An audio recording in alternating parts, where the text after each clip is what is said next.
In 1974, the first tabletop role-playing game was created. Since then, people from all around have gathered to play. Join me as we talk with RPG enthusiasts while they share their best, worst, and favorite moments. This is You Had to Be There.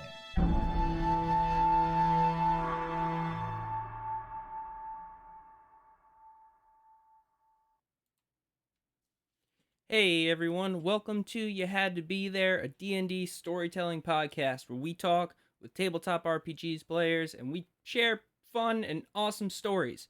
If you're watching the live stream here, you're like, why does Tom have a bunch of stuff on his couch? Well, it's because I have a wedding coming up and those are all my stuff and I'm a human being and I live in an apartment.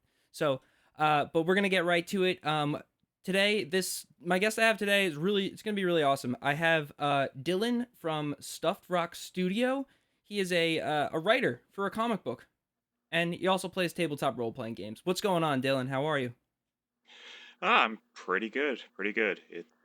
It's early for me, I'm in Taiwan, but Yeah, it's a good day so far. you have now officially been the biggest time difference of recording my podcast thus far. I thought they're just rolling through now. I think I had someone from England now, and I think I might have someone from Australia come. It's getting crazy, and Mr. Worldwide. I'm learning so much about time zones, and it's scary because literally a year ago, the show is officially turned about a little over a year old now, and it was my first time experiencing time zones when I had my first guest. That was only like a couple hour difference, and then we realized, and I've learned ever since. But yeah, so you mentioned you've been in Taiwan for a while, but you work Yeah. on this comic book. So let's just start by telling. I read a few of the I think 1 and 2 I read from your website, and Yeah. tell us about it. Tell us about the what it is, the inspiration. I really enjoyed it. I really did. So I get my inspiration from all over, but the main thing that really inspired me to make this comic in particular the way it is now is my one and only 1 to 20 D&D campaign. All right. Yeah, yeah, we caught the Start to unicorn. finish. Yeah, Yeah, that's amazing. That's we caught the amazing. unicorn. Yeah, and Mara is the character that is inspired uh, by primarily by Daphne Keene's performance in Logan. The Okay. and yeah, when she first comes out, that first fight scene, I'm watching that in the theater, and that just took root in my mind immediately. Yeah. I really enjoy the unassuming badass character. Like the just like one of my favorite characters that I made was like a 14-year-old halfling wild magic sorcerer. So it was like this tiny little boy, 2 feet tall with just destruction, and it was all like accidental destruction, like not even so. Immediately, I love the book, the comic book. I love the start of the story, which, like, not to give too much away, it seems like it's heavily rooted in this girl who's inherently not really a barbarian at first, and then is kind of I don't know if it's isn't you would obviously know better, but kind of like taken over by this kind of vengeful spirit in a sense. Oh, it does. There is a bit of a takeover, so it's not quite spirit possession Right. as you Yes. might think of it that way. Yeah.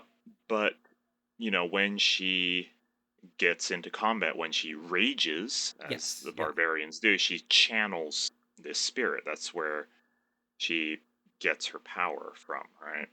And otherwise she would just be a kid. I mean, she's 8. Yeah. You at that age, you're not picking up a weapon that big. Right. Yeah. You And I know, love that and too. in fact, it's an anime weapon. So you've probably seen YouTubers recreate anime weapons and then give them to bodybuilders, and the bodybuilders are like, "No, Yeah. yeah." Yeah, I And love the that too. strongman competition guys are like, "Okay, I can kind of lift it, but I'm not, I'm not using this as a weapon." Yeah, I loved, like, and again, these are no spoilers, like, if you're in the first two, like, it, it's in like the first book essentially. Yeah, uh like, just the fact that she's just like, oh, I'll just carry this weapon, and picks up this ginormous axe. And the folks that she meets are just dumbfounded, and yeah. I enjoyed that a lot. I also really liked the I know who does the artwork now. So you do the writing, and I who do does the the art? writing.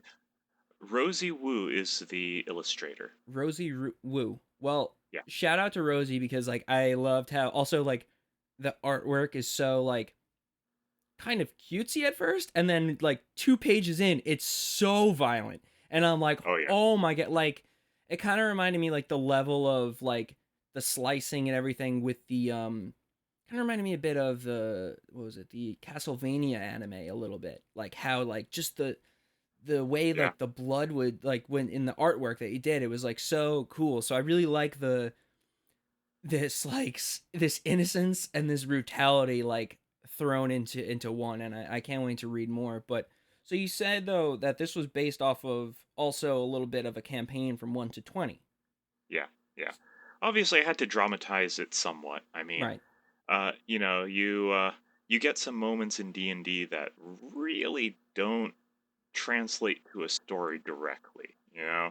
Sometimes you fail a save and things snowball from there, and that's all she wrote, right? Yeah. And it's just not the best story. No, so yeah. so you kind of have to massage it a little bit to get it Sure. where it needs to be. And chapter 1 is effectively her backstory. It's Yeah. before she meets the party. So basically what I'm saying is that's the new standard for how you have to write your backstories. You got to hire an illustrator and make a comic book. That's sorry, those are the rules now. Like, I like visuals, so like anytime I can't draw to save my life, but like I think I mentioned this on the last episode, like when I make a new character, I don't order it because I don't need to, but I will go to like one of those character generating sites where you can order your own minis, and I'll just create it just cuz Right, I right. like to have that visual. It helps me like also like feel the character a little more to be able Of course. to do that.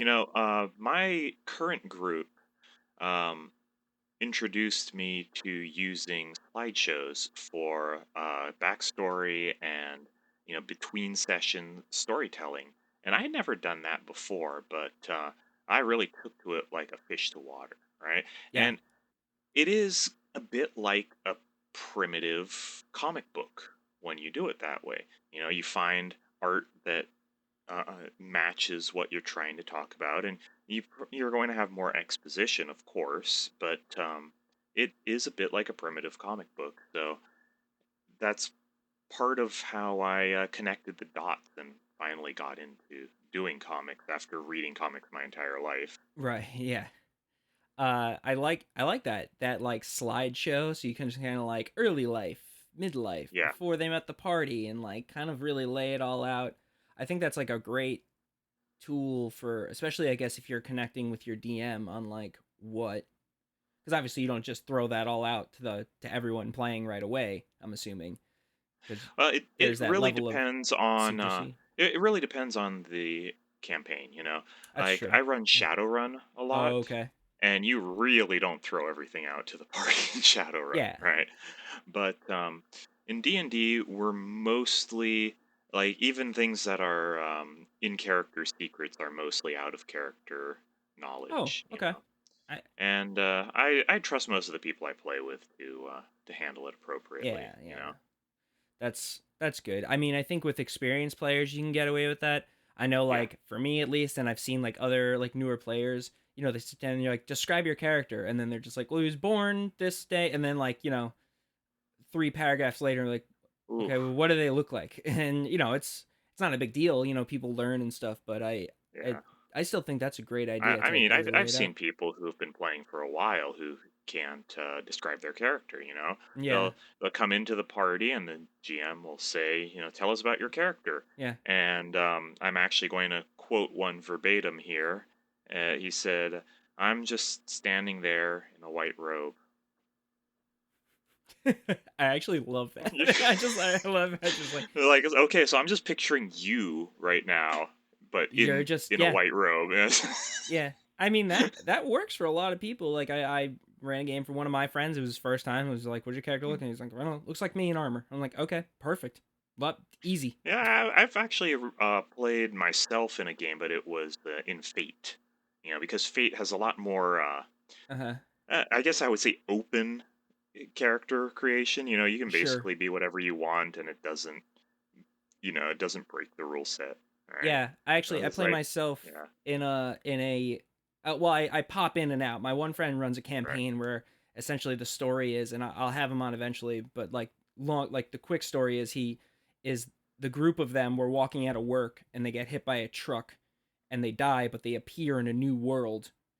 And so I come in as a guest character and I happen to end up dying the same day. So it's us, but we get transferred into this world after we die and we get powers. Like we get one of them's a yeah. The barbarian, one of them's a yeah, so that's a it's fun. cool idea. And it's The dangerous too because like I know how to role play myself more than anyone else. So like I'm a menace in it. So and it's funny, but it's the an uh, the interesting the isekai genre really lends itself to that sort of play.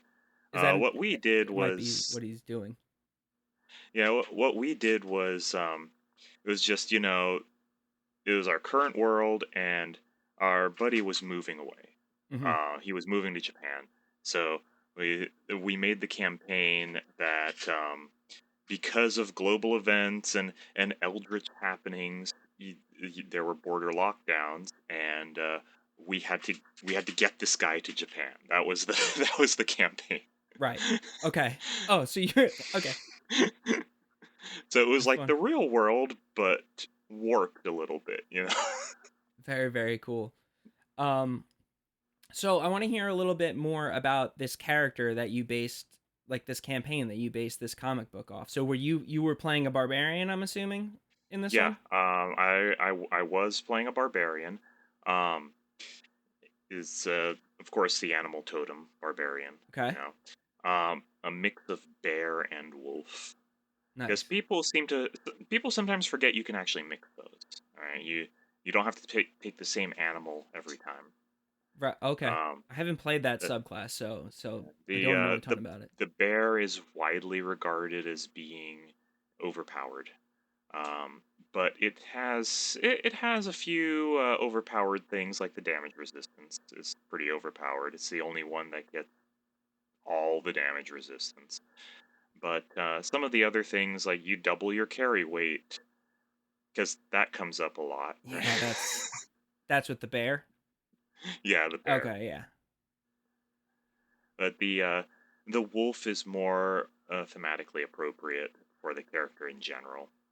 Just because well, it lends itself to party combat, right? You hear about edgy teenagers calling themselves lone wolves on the internet all the time, but if you actually do your research into wolves, you don't want to be a lone wolf. No. A lone wolf has to find a new pack or die in pretty short order, and that's just how wolves are. Yeah, it's not a good thing. So yeah, so that's what I did with this character. I was like, okay, well, this character is taking on aspects of the wolf because of the wolf spirit giving her powers. So what would a wolf do in this situation?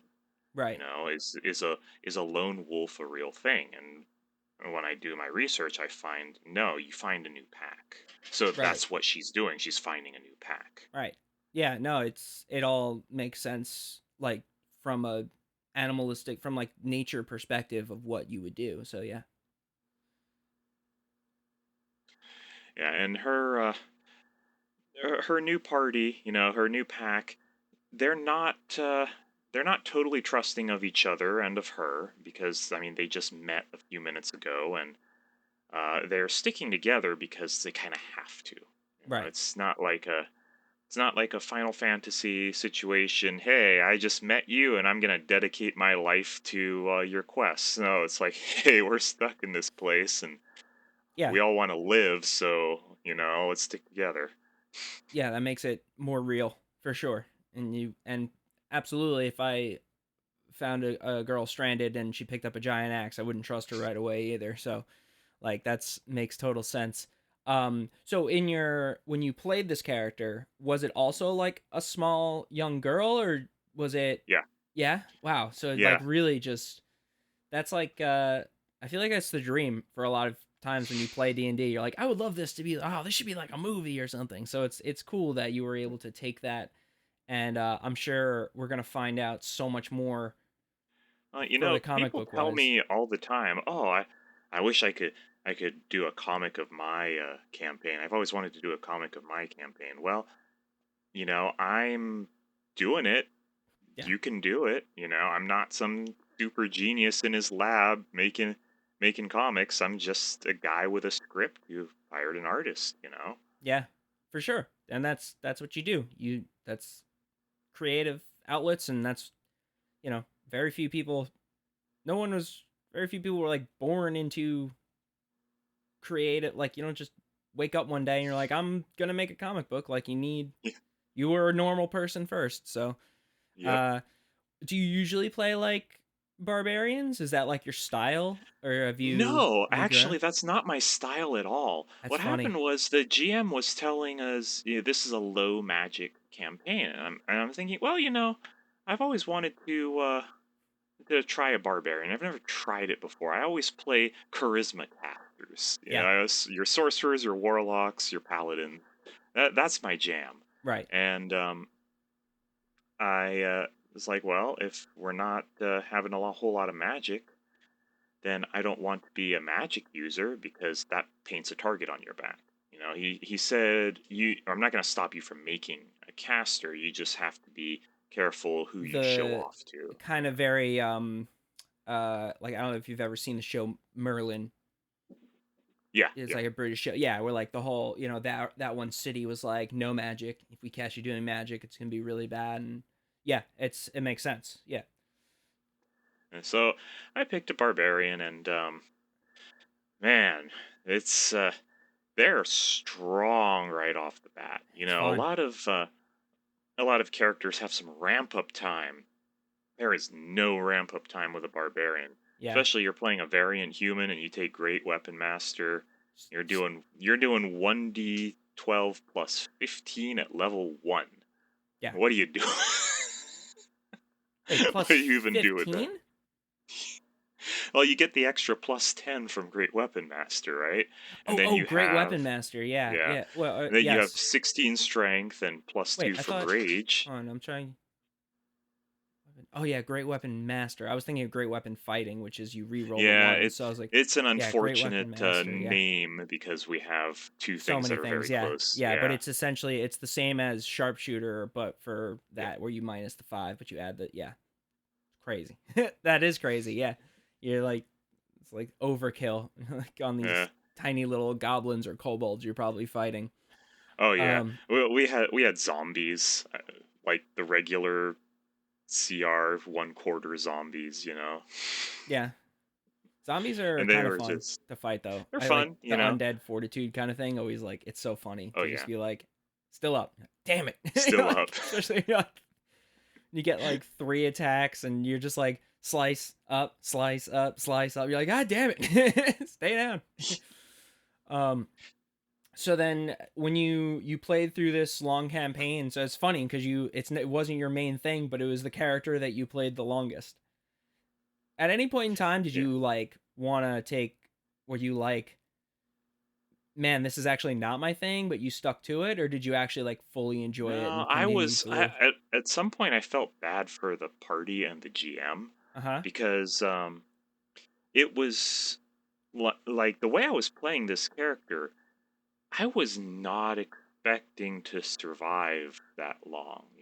Like I was playing a low wisdom character, Right. and I was playing it as a low wisdom character. Yeah. And it just the GM couldn't put me down, It's so funny.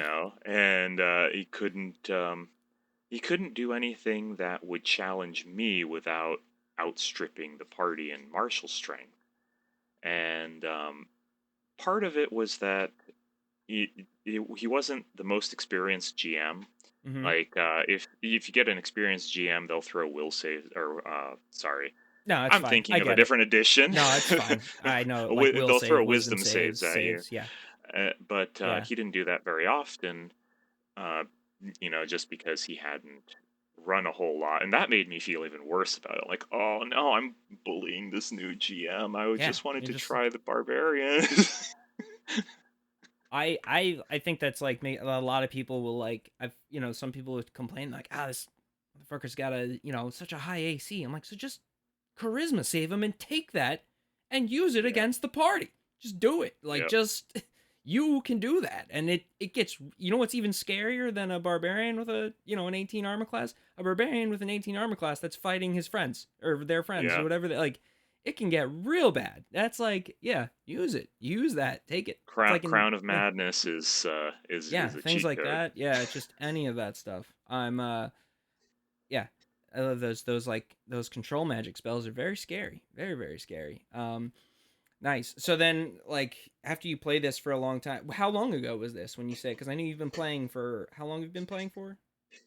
Tabletop games? I've been playing tabletop games for about ooh oh man, I'm old. About 25 years I've been playing tabletop Oh my, games.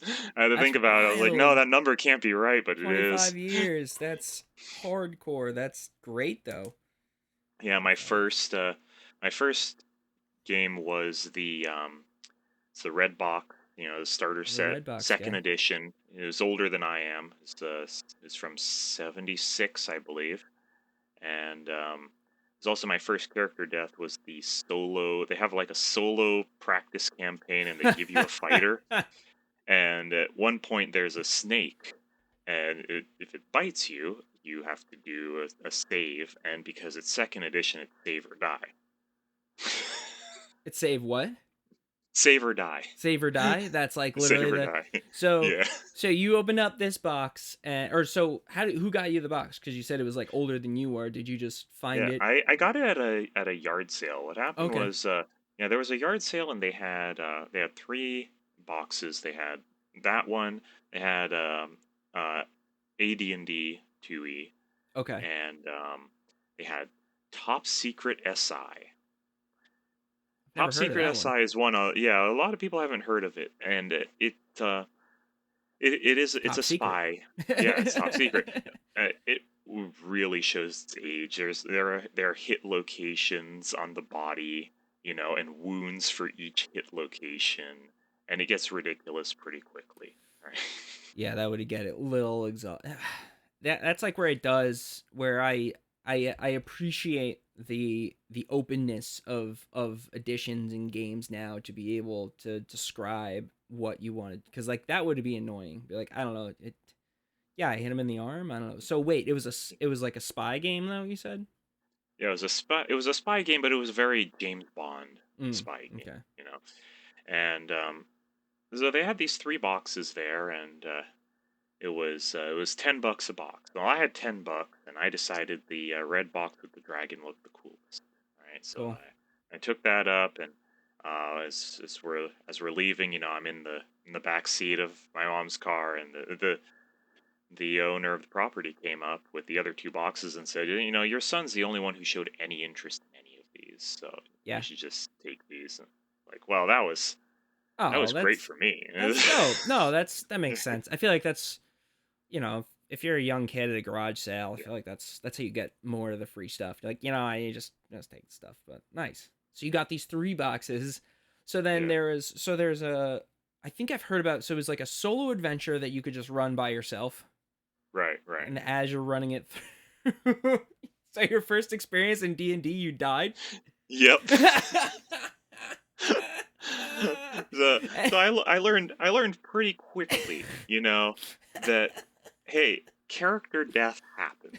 Yeah. However much you love your character, and I wasn't super attached to this guy. They're just because they're just like, this is your character, this is you now. I'm like, okay, I guess this is me now, you know. But That's I wasn't super attached to that guy, and I saw how easily they could die. Of course, characters don't die quite that easily in 5e, but yeah. character Yeah. death does happen. You Yeah. know, I actually killed off a character by accident in the game I'm running now. Yeah. What happened was, see, I've been very liberal with challenge ratings because um, I gave the PCs a whole bunch of crystals they could use for the materials to resurrect their buddies, right? Oh, okay. So I was just like, well, they have all these materials. Who cares if I kill one or two of them? And then I painted up this guy's mini, because I'm one of two mini painters in the party, right? Okay. Painted up this guy's mini, and the very next session he died, and I was just like, it's fine. They'll pick you up. They have a minute to pick you up, and he turned around and said, "No, I feel like if your character dies, it dies." I was like, "No, I just painted. I just painted your mini. What are you doing? I gotta paint a new one." So did he just let his character die? Yeah, he just let his character die. It was like, because in order for these spells to work, I think unless it's a wish spell, every resurrection spell in 5e requires a willing soul. I think that wish is the only exception. Yeah. Yeah, I think that that makes sense. I think I've heard that before too. Like you have to be willing. Actually, I don't know. I know that with like some of them they have to be willing. I didn't know if Revivify was or not. Uh, But the the but one it's your the game, so you one can in do whatever you want. combat. Well, I mean, I can't force him to keep playing that For character, sure. right? Yeah. But Oh yeah. they did the spell, and the cleric is just like, "You don't want to come back." They do Okay. this value. Yeah, he changes. That's hilarious. He didn't want to come back. He said, "Nah, The ambush no wasn't even thanks." for that character. That's the funny part. Like an NPC set them up, right? He was trying to Okay. kill. This is. She was trying to get the ranger killed, and the rogue got killed instead. Oh my gosh, that's so funny. They just, I just picture the cleric like over him, like you did the spell. He's like, yeah, I guess he just didn't want to come back. That's so funny. Oh man. How long have you been running that game for? So this is, and is this so I'm assuming because you have minis, this is an in-person game you get to do. You Yeah, doing this is Taiwan? an in-person game. Taiwan, we've handled COVID pretty well. I've heard, Um, yeah. it's I mean, there's been a spike recently, Mm-hmm. but the spike recently means we have 500 cases in the whole country. Yeah, So, that's you know, crazy. I mean, relative to how it's yeah. been, it's really, really bad right now. But relative to the rest of the world, we're doing pretty well. No, that's great to hear. I mean, look, numbers are going up and down. It's crazy. Actually, I don't even think people.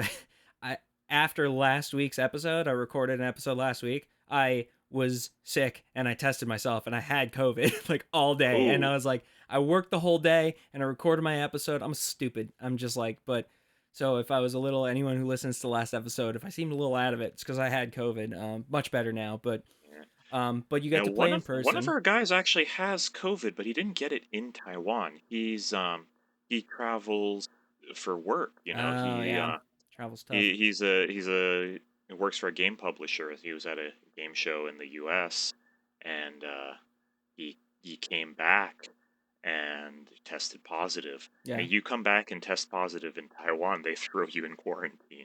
Right. You Yeah. know, like he's in full lockdown right now. No. So So he no had to D&D stream for a in. bit. Oh, he Yeah, streamed but in. Okay, cool. he streamed it. That's But hilarious. he never had any symptoms. Yeah, it happens. Um, but all right, that's good though. I was kind of curious, like, what's the like tabletop RPG scene community like in Taiwan? Is it big over there, or did you have to Well, like dig to find people? if you want to play D&D, you're Yeah, going to be playing with foreigners. Um, got it, D&D isn't big among the locals here. If got you it. want to play a dice and paper game in Chinese, there are ones about the Three Kingdoms, and they are really cool. Yeah, Like, they if you like the brothers, the Three Brothers Kingdoms, if you like those dramas, if you like the games about them, then you would love these because it's absolutely high-flying magic kung fu Oh, giant that's cool. army games. It's really cool. Sounds It like a really mix is. between like Crouching Tiger, Hidden Dragon, and Dynasty Warriors. Like, Yeah, it is. Yeah, it. I mean, Dynasty Warriors is a very good comparison. yeah, You know, if you want to be the guy with a pole arm slicing through a giant army, then that's your scene. that's cool. That sounds awesome. Nice. So in this game that you're running, so it's all more local people. What other fun? Unless you have some other fun stories from other games, but I'm still just I love your players already just because how just like This loose cannon they are. you'd like this campaign in particular then from start to finish.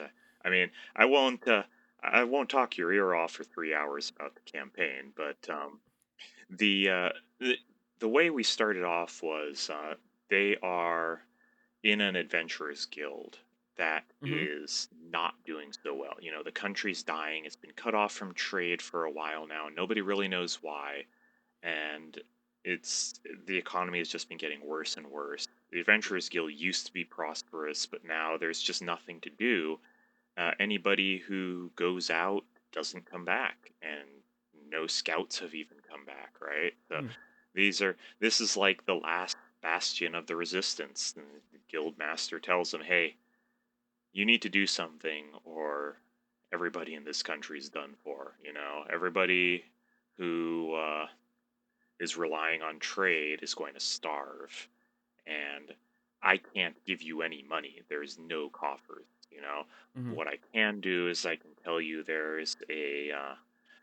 are these twin cities to the north, a living city and a necropolis nearby. And the living city is fabulously wealthy because their economy is adventurer based.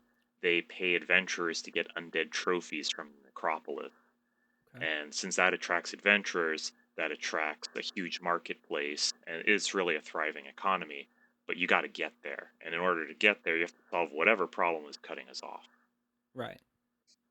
So I made these guys start at level 3 with no money. I told them you can spend all your starting gold on items. That's fine as long as you have 0 copper in your pocket. Got it. Wow. Okay. Yeah. So they had to deal with fair folk invasion. It was I'm sorry. One more it time. was a fair folk invasion. Oh, okay.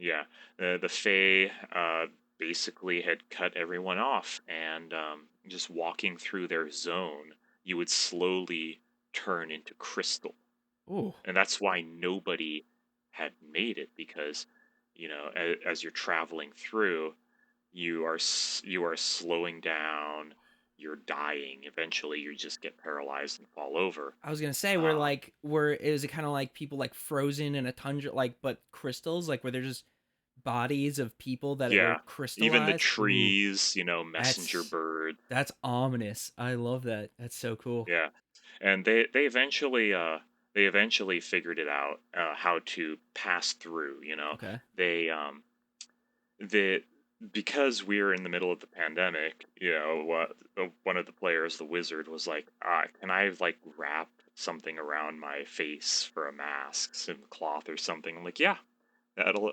that'll give you advantage on your con save because you're not breathing in."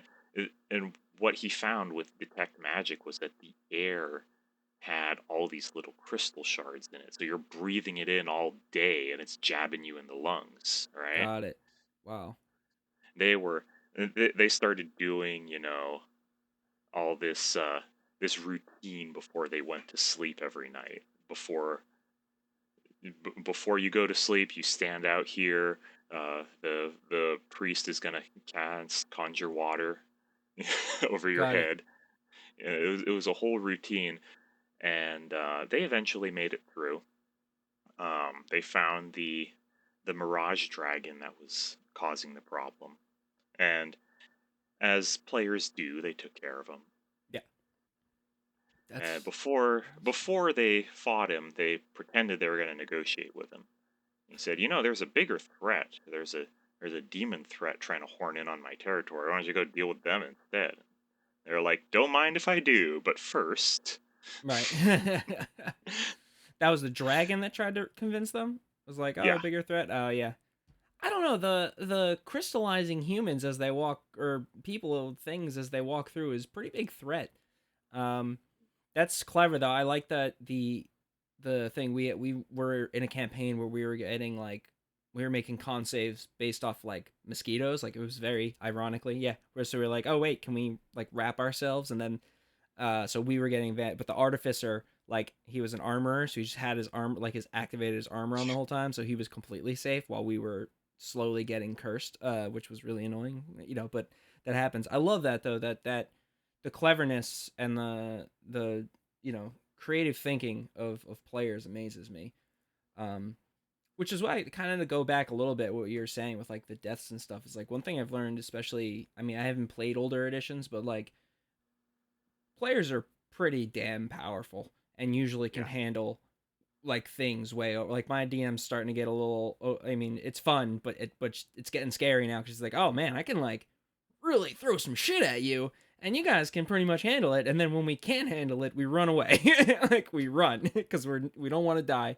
But like, yeah, they really are pretty powerful. So then they dealt with the dragon and got all that cleared up. So then that was to get more zombie stuff, like because they have to get the zombies, or was this like a separate Well, kind of this thing? was just to get out of their home country. Oh, Like they were cut off. If you want to pass through the border, you're passing through this Bay Area. this like weird. Right? Okay, that's So cool. yeah, and clearing that up, they of course they went to deal with the demons Yeah. afterwards, and they found a tunnel underground. It was they're like, are we playing Descent into Avernus? I'm like, not quite, but I like your moxie. I actually based my vision of hell there off of this old movie I saw in the 90s. I was a little kid, and I remember it was a Robin Williams movie, and he was going to find his wife, and he had to walk across this field of faces, of living human faces.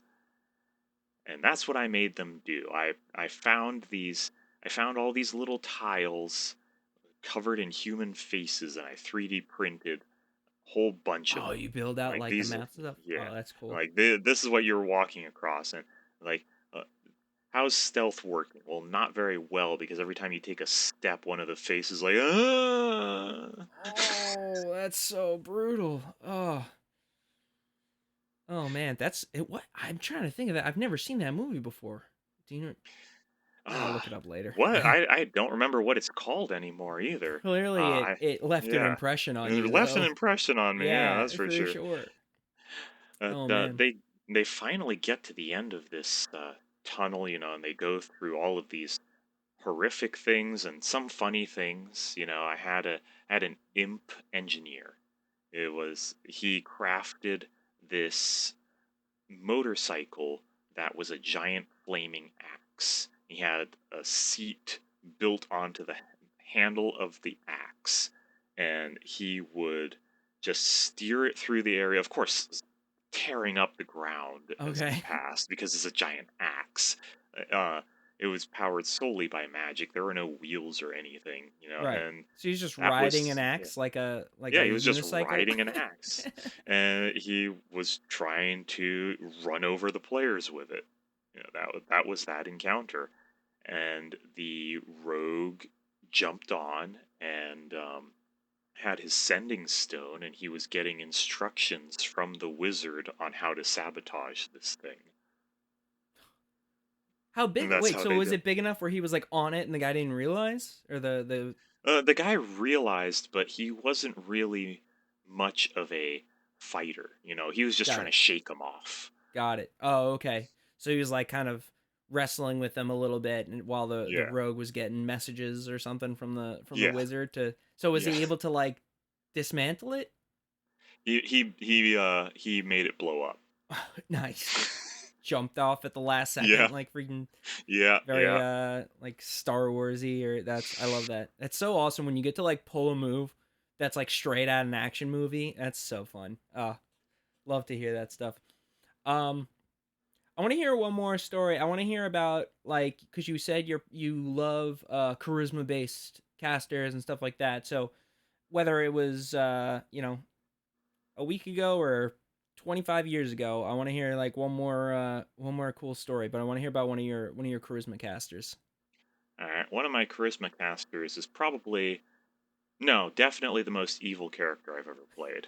All right, cool, good. It was a drow noble warlock. Okay. So it really got the trifecta going there. Right? Wow. Yeah. I can feel the Varys like Atemrali. arrogance and like Yeah, the very arrogant. oh, And he was like, he only insufferable. he didn't even weigh 100 pounds. Yeah. It was drow, or at least the drow I was playing was tiny. Yeah. You know, yeah, he was a small dude, and we rolled our stats. You Okay. know, and I ended up with 4 strength. Little scrawny boy. A little scrawny boy. Yeah. And he was beholden to Malcanthet, Queen of Succubi. And the story for his character goes that a long time ago, his great great great grandfather wasn't a fan of the matriarchal system that Drow had. He didn't have any prospects as a guy underground, so he wanted to rise above the surface, but he didn't want to just go be a dirt farmer somewhere on the surface either. That wasn't good enough. He made a deal with Malcantha saying, "My entire lineage belongs to you Ooh. if you lift us up." So they are a fabulously wealthy surface drow family of nobles, but every child born to that family and everyone who marries into that family belongs to Malcantha. Okay. Deep ties to sounds like not the best god or Uh, goddess and uh, she yeah. she she's awful. She's Yeah. awful because the elves trance instead of dream, Right. and she owns that as well. Got it. Cuz And every like now and she said she's then, the queen of succubuses or succubi. yeah, yeah, So like that's kind of when they thrive, right? When you're like kind of in a daze and yeah. drifting off. Wow. And All right. every now and then you're going to have to do something for them, and sometimes it's going to be something that doesn't seem like much, leave a note here, carve a symbol there, but just with the same level of concern as you would say, "Can you pass the salt?" She would ask you to kill someone, Mhm. and you would do it. Jeez. And that's the kind of guy he was. He was the kind of guy who didn't have much of a problem with this arrangement. And if you asked him, he said, "Well, I've already been paid for a job." That was it? It was just like I've Yeah, got it. I've already been paid for a job. Yeah. Wow. You know, uh, we all get what we deserve, but some of us have to take it. Oh my gosh. So when you say he was the most evil, what was like the most evil thing he did? We had just beaten these bandits in combat, and for some reason they knew where we were and they planned an ambush. So one of them surrendered, and one of the larger party members was dangling him by the ankle over a ledge, right? And while I was interrogating him, and we were trying to find out who sent them. Right. So once we get the information, I said, "Okay, drop him." Just the you know obviously you kill people in D&D, that happens, Yeah. but the just the casual, you know cavalier way of murder this person. You got what you needed. Yeah, you got Yeah. what you needed. No reason to keep him alive anymore. And he did. He just listened to you and Yeah, just. just listen to me.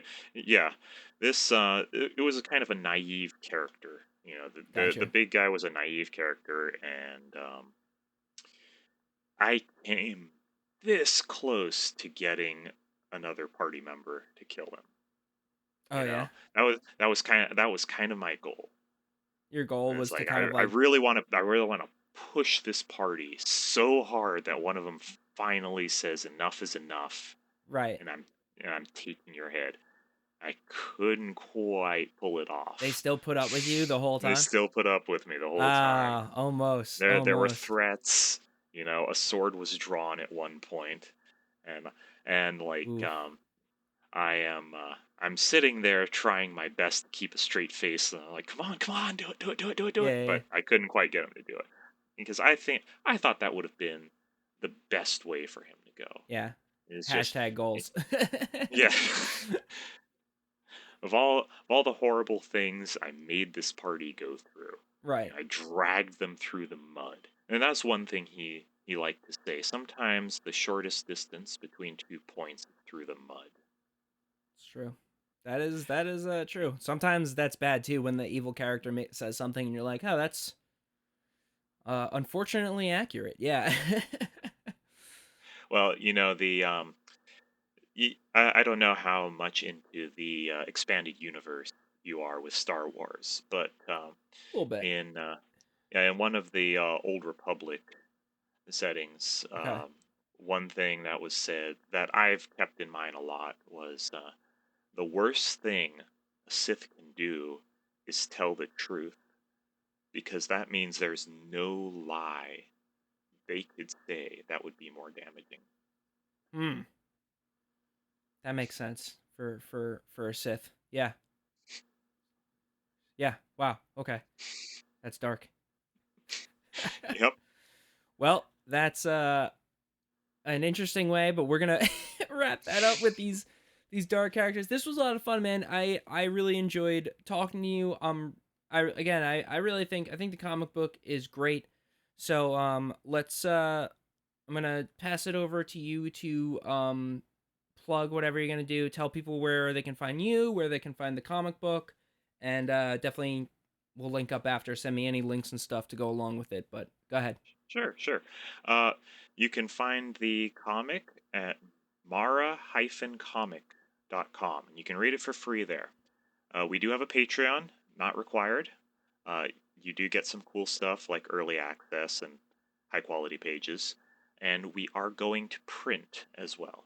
We're going to print with a Kickstarter that we're launching on May 27th. That's awesome. Got some cool stuff in there. Besides the comic, of course, got a Mara mini. I got a sculptor to make a Mara mini. Ooh. Yeah, always wanted one. Now I got one, and you can get one too. Nice, awesome, and it's at Stuffed Rock Studio is kind of what your Yeah, you can find me on Twitter at Stuffed Rock, one word. Stuffed Rock. Okay, cool, awesome, cool. Thanks everybody. I am Tom DeSillis. I'm the host of this show. I'm also a stand-up comedian, so be sure to follow me at Tom DeSillis Comedy on Instagram for my shows, and follow me on Twitter at TDeSillis Comedy. I tend to tweet out when the shows we're going to be going live and stuff. And you know what? If you've been enjoying the show, I always forget to do this, but like, hey, drop a review, like, Spotify, Apple Podcasts, whatever you're using. It means a lot. I appreciate that kind of stuff. And if you want to be a guest on the show, you can email me at youhadtobethere@gmail.com or shoot me a DM on Twitter. And even if you're not interested in being a guest, sometimes people reach out and it feels good. I appreciate it. Got to drop my credits too. My intro, the music for my intro was created by Michael James McGarry. You can follow him on It's MJ Made on Instagram and SoundCloud. And my logo was created by Nicole Summers from the Reliably Chaotic Podcast. And that should pretty much wrap up today's episode. Thanks for listening, everybody. This has been You Had to Be There with Dylan from Stuff Rock Studio. Bye, everyone.